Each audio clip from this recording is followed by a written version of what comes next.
This is my top 10 must-see Netflix series while during quarantine.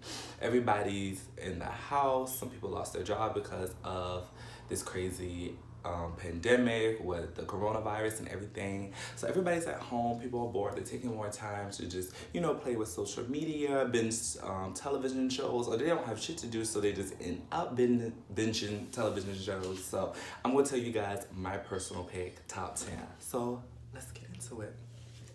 I am in frame and I'm going to talk really loud so you guys can hear me because my roommates are downstairs and they are loud. And I'm looking this way because that's how I can see myself in the monitor. So number 10 on my list is Scooby-Doo Mystery Incorporated. This has 2 seasons right now. I know it sounds crazy that a cartoon would be on my list. Let me warn you, several animated shows is on this list. So fair warn. But yeah, Scooby-Doo Mystery Incorporated is a really, really good show. It, of course, follows all the original gang of Scooby-Doo and all his friends. The animation's a little different from what you remember. The storyline's a little different from what you remember. There's some love connections between Velma and Shaggy, so look out for that. And it kind of follows like them going through mysteries with an overall arching mystery surrounding the entire show. I think the buildup of that mystery is done very well. I love the way the characters are shown in this new updated modern adaptation of the show. It's a really, really good show. So if you want to get into it, like something that's nostalgic that you can kind of get into while still following a solid storyline, this is definitely the show for you. Number 9 on my list is, I pray to God I pronounced this right, Tuca and Bertie.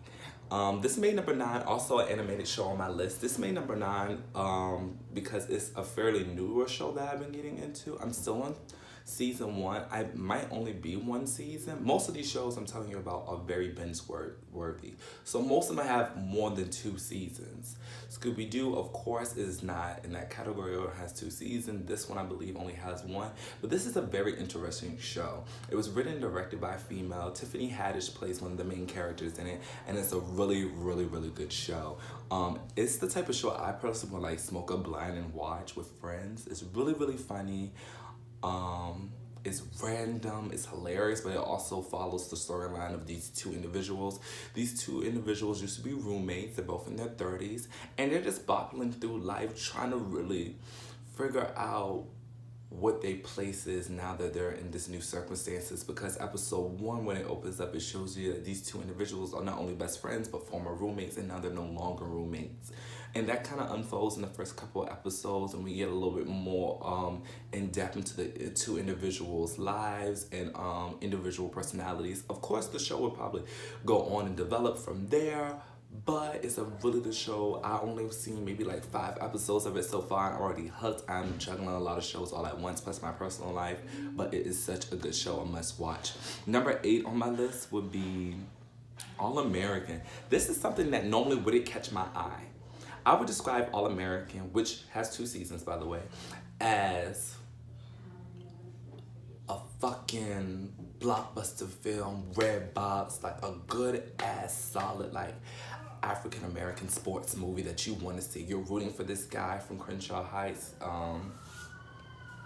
It's basically that same old story, black guy from the hood trying to beat the odds with this crazy like football scholarship type of thing. He has a few people helping him out, but he's young, so he's bucking against it, not realizing how it can hurt or hinder his chances of really making it to pro ball when he feels like him and his family is really riding on all of this. It's a really, really good show, and like I said, it's something that normally wouldn't catch my eye, but a good sports movie is a good sports movie, and this is now developed into this amazing show, which is so brilliantly written to like go in depth into like this person's life. If you ever saw a football movie and you wonder, damn, I wanted more, I wanted to really get into lives more, I wanted to get more in depth, this is the show that does it. My roommates was watching it. They started from episode 1 and I just got hooked, and it is so good. It's actually, I think, one of the top 10 shows on Netflix right now. It's number 5, I believe. And like I said before, it has 2 second seasons. And fun fact, I actually found out that the main character of the show is actually British. He has a very decently intact British accent going on, but he speaks an American accent during the entire filming of the show, and I thought that was really, really interesting. Breeze and Duties, baby, yes. Number 7 on my top 10 list of things binge worthy to see on Netflix during quarantine. That's a mouthful. I'm probably gonna have to, like, I don't know, edit out that title or something, because that's a mouthful. Russian Doll. This was very close to not being on my list, only because I have recently seen it. I seen it maybe like 2 weeks ago. I binged the whole thing within like a week. Normally would it take me that long to binge watch something? Normally it only takes me about 2 days, especially for this show, because it only has 1 season. 2nd season coming soon. It has been confirmed. I believe it's a summer show. So it's either coming up this summer or this fall. One of the two. I have to go back and do the research, but it's a really, really good show. It stars this amazing, hilarious redhead who's apparently Jewish. Jewish people love to make jokes about them being Jewish. I guess the same way Asians make fun of being Asians and black people make fun of being black. Pass me the chicken and the Kool-Aid. But this is a really, really good show. The woman who it stars was also in Orange is the New Black. Really funny. It's kind of a dry wit kind of humor. If you're down with it, if you're down with that type of humor, this was gonna be a hilarious show. If you're not down with that type of humor, you can muscle through it just to take on the overall genius of this show. It is done very, very well. The way it twists and turns and mashes together, it takes real life and facts and fears and these things that we go through as individuals and really merge it perfectly into the storyline. Also starring a woman who's in her 30s, just trying to figure out life, got her own little shit going on. It's just such a good show. I have heard about it for a long, long time now. It's like, it's a must-see, it's a must-see, it's a must-see, and I'm proud that it's finally on my must-see list. I have seen it, it's so good, go watch it. Number 6. Number 6 on the list is Sabrina. Well, I think the full title of this series is actually called The Shivering or The Chilling Adventures of Sabrina, some shit. It's an adaptation of somebody we all know and love, Sabrina, the Teenage Witch. This is kind of a darker, more horror twist on the show. If you're not already familiar with it or have seen the trailer, it follows more closely to the comics, which was a little bit more creepy, I'm not gonna lie. But I enjoy darkness. I'm all about the darkness, I'm all about horror. I love dark humor. I get into it all, baby, yes. Wicked Witch, bitch. And I love me some Sabrina. Now, I'm not gonna lie. This was a show that had to grow on me. It's in its 3rd season. This is a show that had to grow on me. One, because Sabrina starts off very aggy and annoying, as any white teenage girl who wants it all. I want to be a witch. I want to be a normal girl. Who knows? You know what I mean? But she really, really grows on you, becomes an amazing character, someone you can really root for throughout the entire series. Easily on this list, I could have put, it's not on this list, but honorable mention is, now that I'm thinking about it, is Korea Diet. 3 seasons, absolutely amazing show, starring Drew Barrymore, and I'm not sure where you know her husband from other than, he was the Guardian from I Am Number 4. If you remember who played the Guardian in I'm Number 4, him and Drew Barrymore stars in it. Absolutely hilarious. Really interesting as well. Really good. If you like a supernatural twist, it has that in there too. Really, really, really good. Honorable mention, 3 seasons as well. Go check that out. But unfortunately didn't make the list. Number 5 on the list, Raising Dion. I know, I have to think about it. Raising Dion is such a good show. One, it has one of the things I look for in television. A good, strong storyline. Yes, I love a good storyline. Keep me interested. A movie for me is like reading a book. keep me interested. I want strong writing, good verbiage. I want you to really take time and develop these characters. Raising Dion absolutely made this list. It is going to be on a second season soon. When is it going to drop? I have no idea, but I do know a second season is coming. I did do my research enough to know that. It stars, I want to say the mother is in her 20s. She had Dion, you know the type of thing.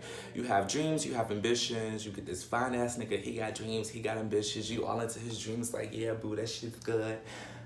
And then she gets pregnant. She has Dion, and her husband unfortunately passed away. That's all I'm gonna say about the show. But yeah, it goes through like her basically raising Dion and the bullshit she has to go through with raising Dion, because this little boy has special abilities. That's the supernatural element, and I absolutely love this show. Would recommend it to anyone. Unfortunately, this list before raising Dion. Another honorable mention, Hill House. Like, mind fucked. Such a good show. If you're into horror, if you're into like thrills and that nice build up into edge, you love good character development, you love, you know, really looking into the details of how it was directed and camera work and things like that, that is a show to really, really watch. I'm telling you, like, Mike Flanagan did his thing up there. He actually tweeted me when I was talking about the show on Twitter one time. Absolutely amazing show. Also another honorable mention. Soon this is about to be my honorable mentions video instead of my top 10. I don't know what's going on. Okay, number 4, I have F is for Family. F is for Family is another animated show on Netflix. It's in its 3rd season. I recently saw the 3rd season. I started watching this show maybe like 2 years ago. My best friend put me on. Hilarious. Another show you can smoke a blunt to, get high, watch the show, because it's that hilarious and it's that much crazy, outlandish shit going on.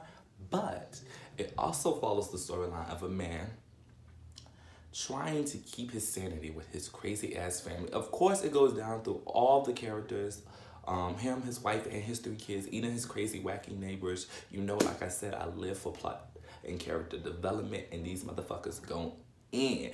To see the struggles of this family is just so realistic, but they take it and they use it in such a comedic way, like the dark humor, the satire, the wild, crazy ratchet moments. Like, you just never would believe this Caucasian family living in the suburbs during like the fucking late 70s is going through this bullshit. It is such a good show. I absolutely adore it. It's such a good show. Number 3, Altered Carbon. Ooh, baby. I started watching the show, I want to say almost also 2 years ago. I think is when the premiere came out, and I was just absolutely fascinated when I saw the trailer. Me and one of my coworkers from Deja started watching it around the same time together, and we will always come to work and be like, bitch, you saw that new episode? What episode you on? Like, it is such a good show. It got me hooked. I'm not gonna lie. It's one of those shows you probably want to watch twice to really grasp the gist of what's going on, because it really dives deep into like, this is like a whole tea of some real like base science that's going on in the real world. That's what got in, like, me mostly into it. I'm a very spiritual person, so I'm always into like conspiracy theories about like, you know, different stuff that scientists are doing, you know, and advancements of science in the human body. I'm a very intelligent being. I love sci-fi and like stuff that really gets to like science and mash up between science and fiction. Like, I'm just that type of nerdy ass bitch. And this is a show that satisfies all of that. I think this is a show that a lot of guys would probably really like too. It's a decent amount of action up there, strong language, cussing. It's a very graphic show, but it really just grips you in. Season 2 is also just absolutely amazing. I don't even want to get too much into season 2 because it's a little switch in season 2 that I don't even want to talk about. But basically, it still follows the same character. And the aftermath, it picks up a few years when it left off, but basically somehow picks up where it left off. it's just so good the way it was written. It was really, really good. I enjoyed binge watching the second season. I just did that recently. And after I saw the second season, it was a wrap in my book. I was like, this show needs to be in my top 10, period. Another honorable mention. This is my third, and pray to God, my final last honorable mention, because I thought about it when I thought of this show, and that is The Iron Fist. The Iron Fist is a really, really, really good show. Again, saw it about a good 2-3 years ago. Binge watched the hell out of it. Another long, eerie show that you really have to watch. Maybe even watch a good 2 times to really grasp all the information. It's a lot of information being given to you. It's a little amazing show. I believe it also has 2 seasons. It does have 2 seasons. I started season 2. I didn't finish it. Because like I said, it's a slow burn. So you really got to get into it. At the moment, I don't think I was in it at the moment. I think I was high and I just wanted something to eat, honestly. Number 2 on my list. Grace and fucking Frankie. This is hands down one of the best shows I have seen, period. My homegirl Rain was over at my house. We was chilling. We was like, let's binge watch something, girl. Let's put something on. And not during the quarantine. This was before the quarantine. But still binge worthy right now is Grace and Frankie. So absolutely good. 6 seasons. 6 seasons. Lots to binge.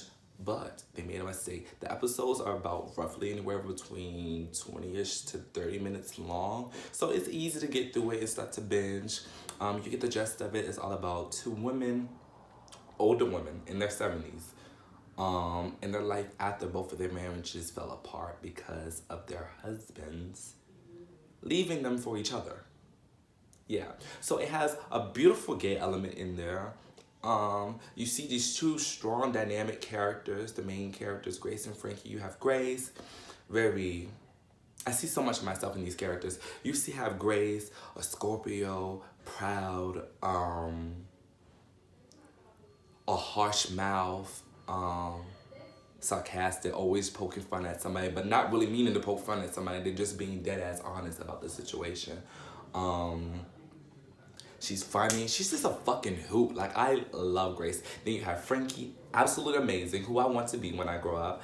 You have this crazy, cool, rebel, vegan, earthy, hipster bitch that's just absolutely hilarious, seeing this random off-the-wall shit constantly. These 2 women together are a dynamic duo, and I strongly recommend this to anybody. This is a great show to binge. Hilarious. Please get into it. My number 1 and last final pick on my list of top 10 shows that are binge worthy on Netflix during quarantine is Schitt's Creek. Schitt's Creek is a Canada-based show on Pop Original. It was actually written, partly directed by one of the main characters, Daniel. Daniel's not the main character. Daniel's the man playing one of the main characters, David Rose, who is the son of... And you heard me just rave about Grace and Frankie. This goes above that. This takes that and go a million miles beyond. This is literally the best show I have seen ever, period. They need more than 6 seasons. They need 10. But unfortunately, they are currently on their 6th and final season.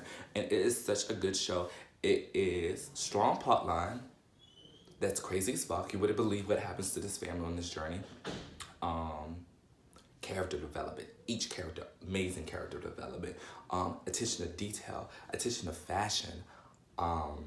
Fucking hilarious. A hoot. So many different reigns of comedy just coming together, working together. The characters just play off each other. It's such a bounce back and forth. It blossoms beautifully.